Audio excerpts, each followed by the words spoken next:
तो वेलकम, जय हिंद प्यारे दोस्तों। फॉर्मेटिव स्टडी में आपका स्वागत है। आज इस वीडियो लेक्चर में हम पढ़ेंगे, देखिए, मैथ के अतिलघुत्तरी प्रश्न। ठीक है, यानी आज से हम अतिलघुत्तरी क्वेश्चन की सीरीज चालू करने जा रहे हैं। इससे पहले हमने, देखिए, बहुविकल्पी प्रश्न पढ़ लिए हैं, वो भी हमने 3 क्लासेस में पूरा किया है। ठीक है, और इसमें जो हमने बहुविकल्पी प्रश्न पढ़े थे वो मोस्ट इंपॉर्टेंट क्वेश्चन थे। ठीक है, वो बहुत ही इंपॉर्टेंट क्वेश्चन थे। तो जिन लोगों ने, देखिए, वो 3 क्लासेस नहीं देखी हैं, वो जरूर एक बार देख लें। और देखिए, मैथ का हमने सिलेबस जो है, पूरा सिलेबस मैथ का हमने कंप्लीट कर लिया है। तो जिन लोगों ने, देखिए, मैथ का सिलेबस पूरा चैप्टर वाइज नहीं पढ़ा है, तो सबसे पहले तो आप चैप्टर वाइज पढ़िए। अगर आपकी मैथ कमजोर है तो आपको चैप्टर वाइज तो बिल्कुल पढ़ना पड़ेगा, क्योंकि जब तक आप चैप्टर वाइज नहीं पढ़ेंगे, आपका कॉन्सेप्ट जो है वो आपका कॉन्सेप्ट अच्छा नहीं हो पाएगा। क्योंकि जब तक आप कॉन्सेप्ट नहीं समझेंगे, अगर सवाल में थोड़ा सा भी चेंज हुआ तो आप सवाल नहीं सॉल्व कर पाएंगे, क्योंकि वहां पर इतना ज्यादा मेंटली प्रेशर हो जाता है पेपर के समय कि जो आता होता है कभी कभी वो भी तो भूल जाते हैं। देखिए, इसीलिए तो हम बता रहे हैं कि आप पहले से इतना ज़्यादा अच्छे से तैयार हो जाइए कि चाहे जितना क्यों ना प्रेशर हो, चाहे जितना टफ पेपर क्यों ना आ जाए, आपका एक भी क्वेश्चन गलत नहीं होगा। बस लेकिन करना क्या है, पहले कॉन्सेप्ट यानी चैप्टर वाइज़ पहले पढ़ लीजिए। जब आप चैप्टर वाइज़ पढ़ेंगे तो हमने वहाँ सारा कॉन्सेप्ट बताया है। वहाँ से आपका हर टॉपिक से सारे कॉन्सेप्ट क्लियर हो जाएँगे, फिर चाहे जैसा क्वेश्चन हो। और अब देखिए हम करवाएँगे कैसे? सबसे पहले हम अतिलुत्तरी क्वेश्चन करेंगे। ठीक है, यानी कोई भी सीरीज हो, चाहे राजन सीरीज हो या पवन सीरीज हो, इन सबके हम अतिलघुत्तरी क्वेश्चन करवा देंगे। फिर देखिए लघुत्तरी क्वेश्चन करवाएंगे। यानी, और देखिए, जो लोग सोचते हैं कि हम सीरीज से खुद कर लेंगे, तो देखिए, आप अगर मैथ आपकी अच्छी है तो आप कर सकते हैं। ठीक है, जो लोग मैथ में कमजोर हैं वो आप सीरीज से नहीं कर पाएंगे, क्योंकि उसमें जो सॉल्यूशन दिया होता है थोड़ा कठिन दिया होता है, क्योंकि उसमें आपको कोई समझाने वाला तो है नहीं कि आप समझ लेंगे। तो आपको बस यही है कि आप हमारे हिसाब से तैयारी कीजिए, हम सारा कॉन्सेप्ट आपको बताते चलेंगे। ठीक है, और सीरीज में देखिए कहीं कहीं पर गलतियां भी हैं। पहले आप जिस हिसाब से हम बता रहे हैं उसी हिसाब से आप लगातार पढ़िए। मैथ का पूरा सिलेबस हो चुका है और अब हम तैयारी सब क्वेश्चन की करवा रहे हैं, यानी ऑब्जेक्टिव टाइप क्वेश्चन हमने कर लिए हैं मोस्ट इंपॉर्टेंट। अब हम अतिलघुत्तरी और फिर लघुत्तरी, यानी, और इसके बाद हम, देखिए, जिस टॉपिक आप बोलेंगे कि ये टॉपिक मेरा थोड़ा कमजोर है, आप इससे रिलेटेड बता दीजिए, हम वो भी टॉपिक बता देंगे। ठीक है, और साथ ही जिस टॉपिक से ज्यादा क्वेश्चन पूछे जाते हैं, यानी मोस्ट इंपॉर्टेंट टॉपिक जो होंगे, उनका फिर हम दोबारा रिवीजन करवा देंगे। ठीक है, तो बस आपको करना क्या है, आपको बस हमारे साथ जुड़े रहना है। लगातार जो क्लासेस हो रही हैं, ठीक है, सारी क्लासेस अटेंड करना है, गैप नहीं करना है, और इधर उधर आपको भटकने की जरूरत नहीं है। आप इधर-उधर के चक्कर में मत पड़िए, क्योंकि ज़्यादा इधर-उधर के चक्कर में आप पड़ेंगे तो आप कन्फ्यूज़ हो जाएँगे। तो चलिए पहला सवाल देखते हैं। 117 को 2 संख्याओं के गुणा के रूप में व्यक्त कीजिए, ठीक है? जिसमें एक संख्या 13 है। 2024 का प्रश्न है। ये देखिए, सवाल बहुत सरल है, बस इसमें जो भाषा लिखी गई है, ये थोड़ा कठिन है। इस वजह से कुछ लोगों को समझने में दिक्कत हो रही होगी, नहीं तो ये सवाल आप चुटकियों में करेंगे। तो देखिए, इस प्रकार का जैसे कभी भी सवाल दिया हो, तो देखिए, आपको घबराना नहीं है। देख लीजिए, जो 117 है ये क्या दिया है? ये कह रहा है कि देखिए 2 संख्याओं के गुणा के रूप में व्यक्त कीजिए। यानी ये जो दिया है, ये 2 संख्याओं का गुणनफल दिया है। ठीक है? तो मान लीजिए कोई एक संख्या है x और दूसरी संख्या मान लीजिए y। इनका गुणनफल कितना दिया है? 117। ठीक है? तो जैसे जिसमें एक संख्या 13 है, तो मान लीजिए x दिया है 13, हमें दूसरी संख्या निकालना है, तो 117 लिख देते हैं। तो y बराबर 117 बटे 13। देखिए, ये 13 जो इधर गुणे में है, इधर जब जाएगा बराबर के, तो बटे में हो जाएगा। देखिए 13 एक करना 13, 13 नवा 117, यानी y बराबर आ गया 9। तो देखिए, अब हमें दोनों संख्याएं जब मिल गई तो हम इसके गुणनफल के रूप में तो आराम से लिख सकते हैं। देखिए, एक संख्या थी, देखिए, पहली संख्या मिल गई हमें पहले से दी थी 13, और दूसरी संख्या मिल गई 9। तो यानी देखिए, और इसका गुणनफल कितना दिया है, यानी गुणा 117। ठीक है, देखिए, हमने गुणा के रूप में व्यक्त कर दिया 117 को, यानी 13 को आप जो 9 से गुणा करेंगे तो आपको 117 मिलेगा। बस यही कह रहा था कि 117 को दो संख्याओं के गुणनफल के रूप में लिखिए, यानी गुणा के रूप में लिखिए। ठीक, अगला सवाल है, देखिए, ये दूसरा 2024 में क्वेश्चन पूछा जा चुका है। ठीक है, कह रहा है कि रेखाखंड किसे कहते हैं? ये रेखाखंड किसे कहते हैं? तो देखिए, अगर आपने चैप्टर वाइज क्लासेस पढ़ी होंगी तो हमने सारा कुछ ये पढ़ा दिया है बहुत पहले से। जैसे हमने रेखाखंड, रेखा, तिर्यक रेखा, प्रतिच्छेदित रेखा, ये कौन कौन सी रेखाखंड, ये मतलब ये सारा कुछ हम पढ़ चुके हैं। तो अगर जिन लोगों ने पढ़ा है तो ये चुटकियों में इसको सॉल्व कर देंगे। देखिए, तो इसकी डेफिनेशन क्या है, बस यही लिखना है। तो निश्चित बिंदुओं के बीच की सीधी रेखा को रेखाखंड कहते हैं। यानी अगर दो निश्चित बिंदुओं के बीच की दूरी है, जैसे देखिए, कोई रेखा जैसे ऐसे इस प्रकार खींची हुई है, तो यहाँ पर जैसे ए है और यहाँ पर है बी, तो इसके बीच का जो ये वाला हिस्सा है, इसे हम क्या कहते हैं? रेखाखंड। ठीक है, ये हिस्सा कौन सा है? ये रेखाखंड है। और इसकी देखिए, रेखाखंड की अगर कोई विशेषता पूछ ले जैसे, तो देखिए, रेखाखंड की लंबाई जो है निश्चित होती है। इसकी लंबाई निश्चित होगी। इसके दो एंड पॉइंट होते हैं, यानी इसके जो अंत बिंदु दो होते हैं। ठीक है, चलिए अगला क्वेश्चन देखते हैं। तीसरा क्वेश्चन है -8 गुणे +75 गुणे 0 का मान बताइए। यानी इसमें हमें मान निकालना है। तो देखिए बहुत ही आसान सवाल है। जब भी कहे, चाहे जितनी बड़ी संख्या क्यों ना लिखी हो, अगर किसी संख्या को, मान लीजिए कोई संख्या n है, उसको अगर हम 0 से गुणा करेंगे तो हमें 0 प्राप्त होगा। ठीक है? तो देखिए यहाँ पर ये -8 गुणे +75 गुणे 0, तो यानी ये पूरा मान कितना हो जाएगा? 0। ठीक है? किसी भी संख्या को अगर हम 0 से गुणा कर रहे हैं तो उत्तर हमेशा 0 आएगा। ठीक है? चलिए अगला क्वेश्चन देखते हैं। चौथा सवाल है, मोहन एक माला बनाने में 1/3 मिनट का समय लेता है। ठीक है? लगातार 1 घंटे में वह कितनी माला बना लेगा? तो देखिए मोहन एक माला बनाने में कितना समय लेता है? तो एक माला बनाने में 1/3 मिनट लगते हैं। एक 1/3 मिनट में कितनी माला? एक माला बनती है। ठीक है? तो 1 मिनट में, देखिए 1 मिनट में ये 3 इधर चला जाएगा तो ये हो जाएगा 3, 1 गुणे 3 यानी कितनी माला हो जाएँगी? 1 मिनट में 3 मालाएँ। 1 मिनट में कितनी मालाएँ बन रही हैं? 3 माला। तो कह रहा है कि 1 घंटे में कितनी मालाएँ? तो देखिए 1 घंटे में मालाओं की संख्या, तो देखिए 1 घंटे में, तो 3 गुणे 1 घंटा। 1 घंटे में देखिए मिनट कितने होते हैं? तो 3 गुणे 60 यानी 3 छक 18, 180 माला। ठीक है? यानी 1 घंटे में वो कितना माला बनाएगा? 180 माला। देखिए अगला सवाल है, पटरी और प्रकार की सहायता से 60 डिग्री का कोण बनाइए। ये 2024 का क्वेश्चन पूछा गया है। ये हम इससे पहले सब बता चुके हैं। देखिए हमने 30 डिग्री कोण कैसे बनाया जाता है, 60 डिग्री का कैसे बनाया जाता है, 90 का और 120 का। ये देखिए 4 कोण हैं, ये मोस्ट इंपॉर्टेंट है। बस आपको इन्हीं को पढ़ लेना है, इसी से एक क्वेश्चन आपका ज़रूर आएगा। ठीक है? तो जिन लोगों ने जैसे देखा नहीं है तो प्लेलिस्ट में जाकर इसका कॉन्सेप्ट हमने बताया है। ये सब कॉन्सेप्ट बहुत डिटेल से, बहुत अच्छे से समझाया है। ठीक है? वहाँ से आप समझ सकते हैं। चलिए आइए सवाल पर। हमें 60 डिग्री का कोण बनाना है। तो देखिए पटरी की सहायता से आपको एक लाइन खींचनी है, सीधी लाइन, और उस लाइन पर हमें लिख देना है ए और बी। तो यहाँ देखिए आप प्रकार लेंगे, यानी इस प्रकार आपके पास प्रकार होगा। तो जो प्रकार की, देखिए यहाँ पर है प्रकार की पेंसिल, जैसे यहाँ पर हम प्रकार में आपने पेंसिल लगाई। ठीक है? यहाँ पर पेंसिल लगी हुई है। तो ये वाला जो गैप है, वो गैप जितना आपने लिया है बस इतना ही रखना है। ठीक है? अब यहाँ पर आपको रखना है पेंसिल की, सॉरी पेंसिल नहीं, प्रकार की नोक। प्रकार की नोक यहाँ पर रखेंगे और यहाँ पर देखिए आपकी पेंसिल आएगी, तो पेंसिल से ये ऐसे आप एक चाप लगाएंगे। ठीक? चाप लगाया। अब इसके बाद आपको प्रकार की नोक यहाँ पर रखनी है। यहाँ पर जब प्रकार की नोक रखेंगे तो एक ऐसे चाप लगेगा। ठीक है? और इस चाप को आपको ऐसे मिला देना है। जब आप इस चाप को मिला देंगे तो ये वाला जो कोण बनेगा, ये बन जाएगा कोण 60 डिग्री का। कितने डिग्री का? तो 60 डिग्री का बन जाएगा।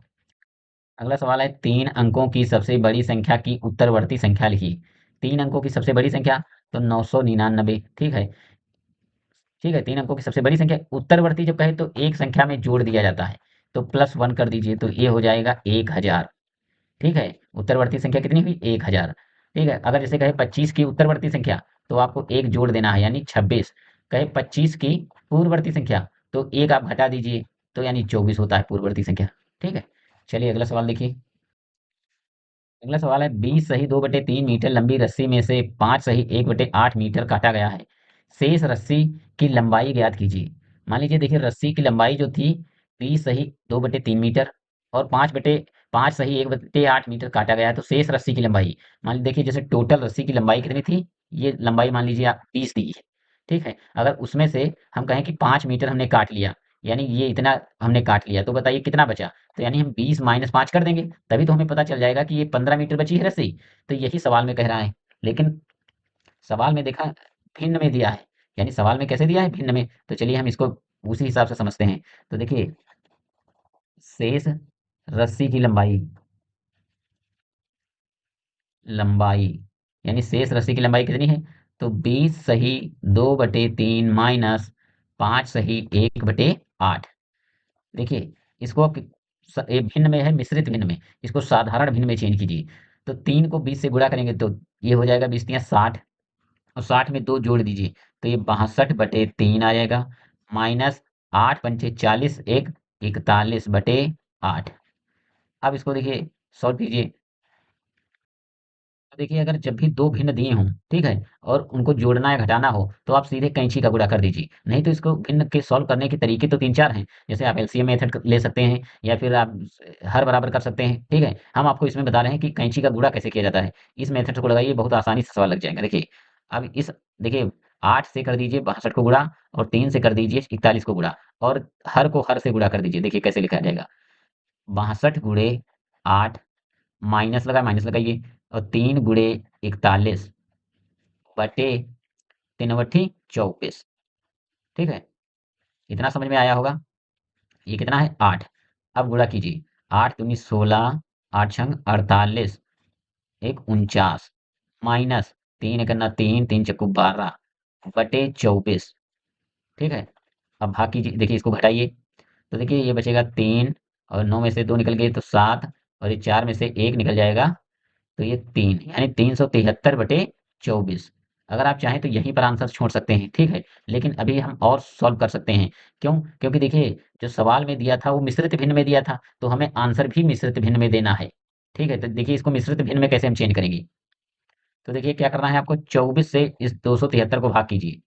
देखिए 24 373 को भाग कीजिए तो देखिए 24 का पारा 37 में लगाइए तो 24 का पारा जब एक बार पढ़ेंगे तो देखिए 24 हो जाएगा। ये आएगा 3, ये आएगा 1, फिर ये 3। इसका देखिए अब पारा पढ़िए कितनी बार लगेगा।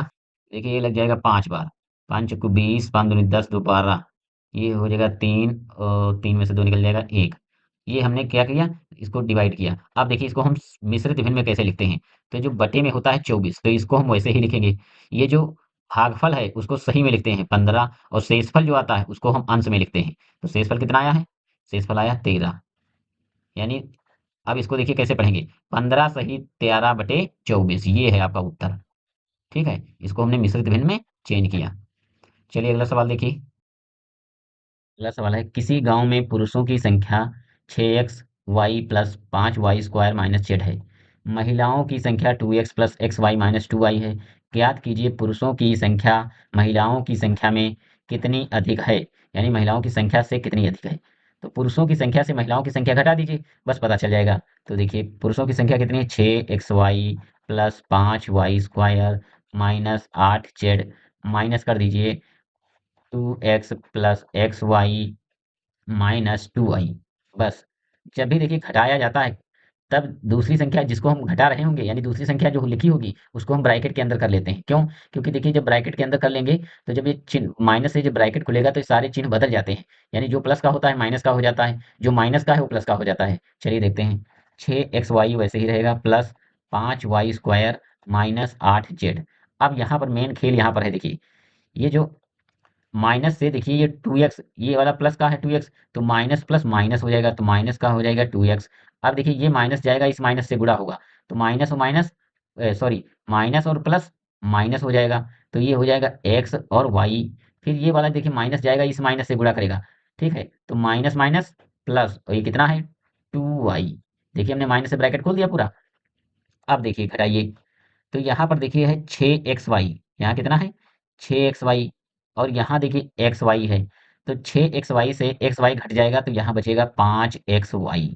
ठीक, अब देखिए 5y स्क्वायर तो इसके जैसा कोई है। देखिए ये एक दूसरे से तभी घटेंगे जब सजाती पद होंगे, सजाती मतलब एक जैसे, जैसे 5y स्क्वायर तो यहाँ पर देखिए कोई भी y स्क्वायर दूसरा पद नहीं है तो इसको हम वैसे ही लिख लेते हैं 5y स्क्वायर। फिर देखिए माइनस 8z, यहाँ देखिए एक 8z है, इसके अलावा कोई z वाला है मान नहीं है तो 8 को हम वैसे ही लिख लेते हैं 8z। ठीक है, अब देखिए यहाँ पर है माइनस 2x, दूसरा कोई 2x वाला है, ये मत सोच लेना कि एक्स वाई वाला ये है। देखिए ये x और y है, ये एक्स वाई के साथ जाएगा लेकिन यहाँ पर 2x है, केवल x वाला तो कोई है नहीं तो लिख दीजिए माइनस 2x। फिर कौन बचा, प्लस 2y, प्लस 2y। बस आपका यही आंसर है। ठीक है, यानी बस आपको इसमें माइनस से ब्रैकेट खोल देना था यानी घटाना था बस।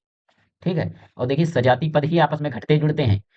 ठीक है, जिन लोगों ने देखिए बीज गणित वाले चैप्टर नहीं देखा है तो आप बीज गणित वाला चैप्टर जरूर देख लें, उसमें प्लेलिस्ट में पड़ा है। ठीक है, चलिए अगला सवाल देखते हैं।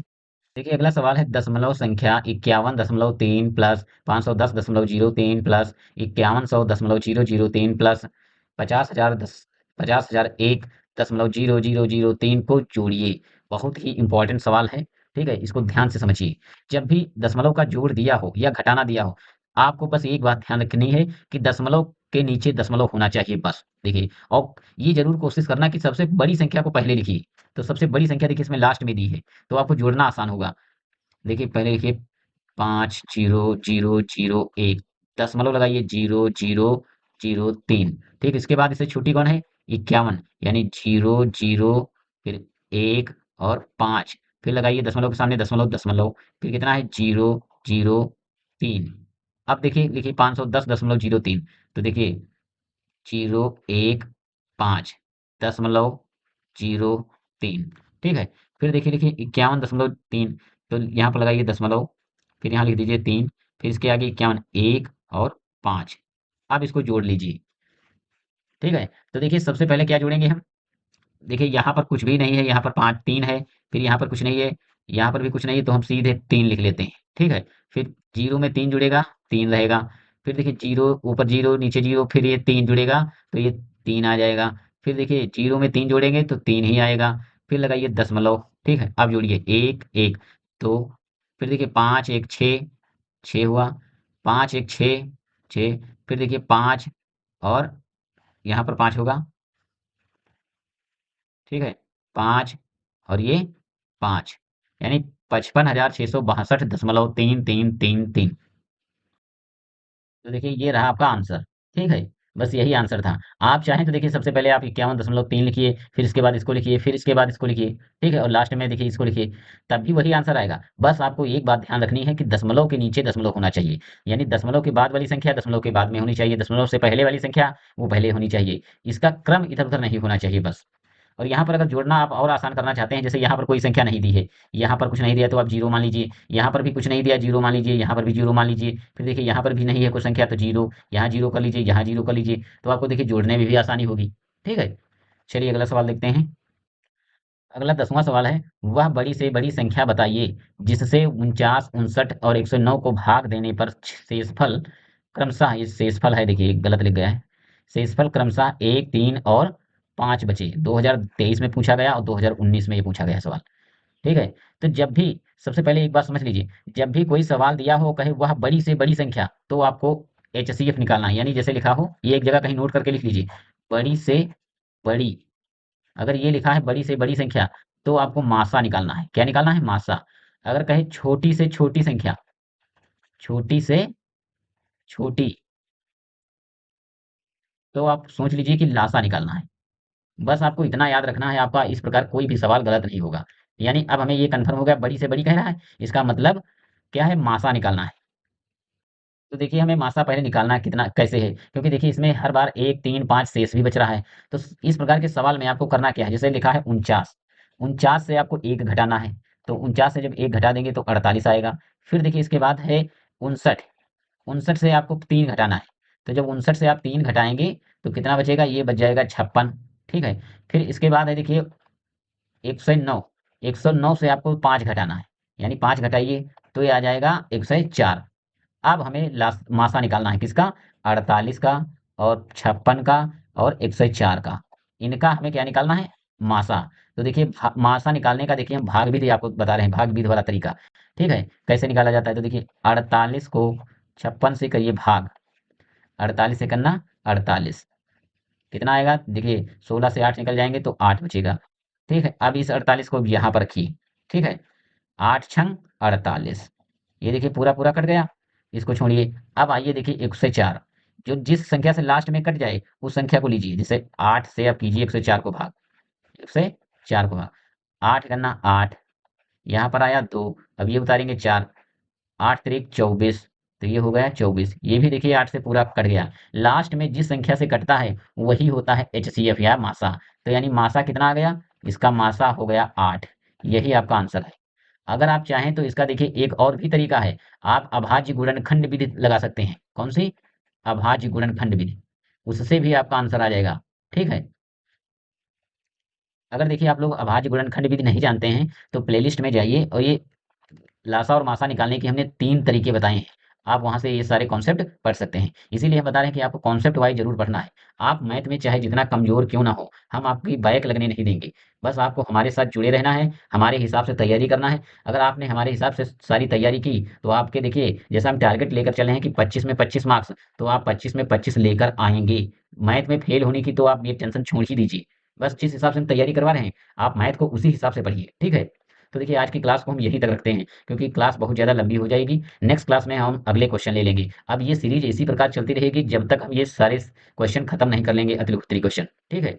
चलिए तो मिलते हैं नेक्स्ट वीडियो में, तब तक के लिए जय हिंद।